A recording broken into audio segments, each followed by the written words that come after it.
Hi guys, my name is Josh Whitehead. I'm the district executive for Four Rivers District in the Baltimore Area Council. I am here to talk to you guys today about the Pick My Path adventure for Lions. I'm going to be doing a few more, so stick around.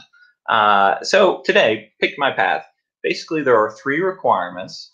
I'm going to start out by reading out the three requirements, and then we are going to sort of talk about them and maybe also see some games being played along the way. We'll get there. So first of all, the three requirements are: explain that choices have consequences, perform a good turn for another person, and then teach a game to another person. This requirement may be done at home or at the outing or at an outing. For our purposes, everything is done at home because you've got adventure boxes. So we're going to start by talking a little bit about what it means to pick your path. Basically, every decision that you make has results that come from it, right? That has people that are affected by those decisions, your surroundings that are affected by those decisions. Things as simple as, choosing to make a fire when you're out in a camping experience. You choose to make that fire. The smoke could get in your friend's eyes. You're making decisions that will affect other people or affect the surroundings. So every decision that you make has results that come from it. Some decisions that you make have consequences, and those consequences can be very real for other people.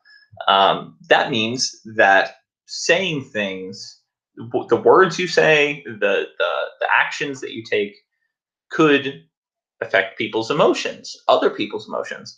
So sometimes we know how someone's feeling without them saying a word. We can look at what their body is doing and figure it out. It's called body language and nonverbal cues. So it's really important to learn these things, learn what these emotions look like, and be able to recognize them so that when we say something or we do something and those consequences happen, which they will always happen, you know how to react. You can say, oh, well, I think he's upset. If you look at this, I think I might have already put it up, but you'll see this picture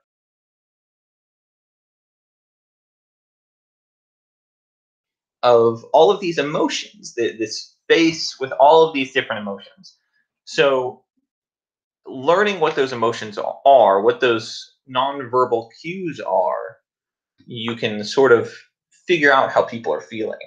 And that's a really important skill to have. Every time that you have ever felt something, let's say you're feeling angry, think to the last time you felt that emotion, the last time you were angry. Did your body tell the story that you were angry or upset? Did your mom or dad see that you were upset? Could they tell? Um, how long did you feel that way? Did you feel that way for a long time because nobody noticed, nobody picked up on it? Or did it happen really short because they were able to see that you were upset really quickly? Your emotions are important to show. It's okay to show your emotions. Um, some reactions are not okay though. So, for example, if we get angry, we can't hit anyone. That's a negative reaction to your emotions.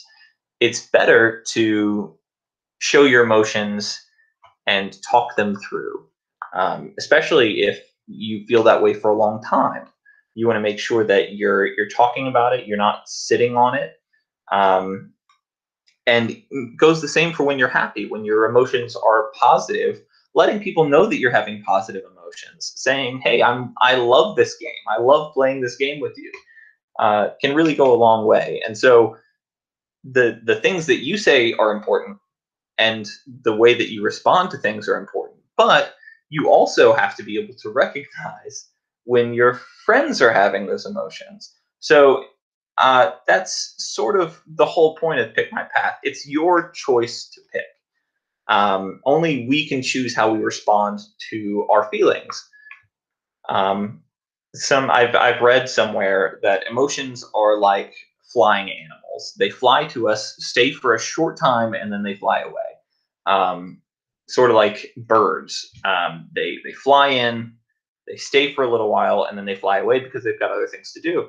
For us, it's you feel something, and then it's the next feeling. You're always going to be feeling new things, which is why it's important that we do our best to keep those feelings positive for everyone, for your friends, for your family, which is why everybody should have gotten one of these fancy little coins here. These they've got on one side all of the points of the Scout Law, and then on the other side there's the Scout Oath. Everybody should have gotten one of these, right? So we have in scouting, there's a thing called a good turn daily. Anybody, I'm sure you've heard of what a good turn daily. Good turn daily means doing your part once a day to help someone in need. And again, that's your choice. You can see somebody and choose to do something, or you can choose not to do something. But anytime that someone's in need, you should try to do something, even if you've already done your one good turn for the day. So a good turn, for example, might be someone needing help crossing the street. It might be that you need to help your parents do the dishes or take out the trash or whatever that looks like. Doing a good turn is doing something that you would not normally do because someone needs help. So a good turn coin is something in the scouting community that there are coins that are specifically good turn coins. But I like to say if you get a coin that has scouting stuff on it, you'll remember it's your good turn coin. So basically what a good turn coin is you start out by having it in your right pocket in the morning when you go to school, when you're out doing whatever. Even for adults, grown-ups can have it in their pocket when they go to work or when they go drive you to soccer practice or whatever.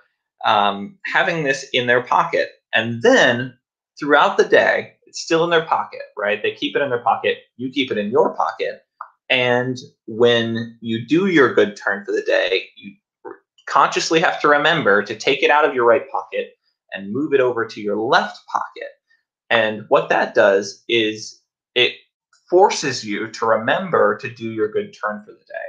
If you are headed home, you're almost done with your day and you haven't done your good turn yet, it's still in your right pocket, then you have to think, oh man, what did I do today? It's my job as a scout to make sure that I help someone today.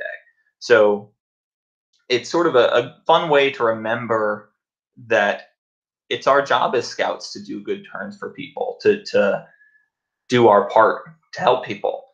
It's a whole thing in the Scout Law and the Scout Oath. It's a big part of it. It's helping people. So, lastly, it's this thing for playing a game. This last requirement is playing a game. We have to teach a game to another person, and so everybody should have gotten this fun little thing that says Scout Games, Scout Book Games. In here, there are a bunch of games that you can choose from. A lot of games that are for groups, a couple of games that are for singles, doubles, triples, things that you can play with your family. You can also, if none of these games seem fun to you, we can do this requirement by teaching a board game to one of your parents or a sibling. You can teach them how to play checkers or how to play chess. You've got a lot of options for how to do that. I want you to take the opportunity to teach them how to play. And this is sort of a test, right? This is going to be a thing that you're going to have learned is how to teach it to them.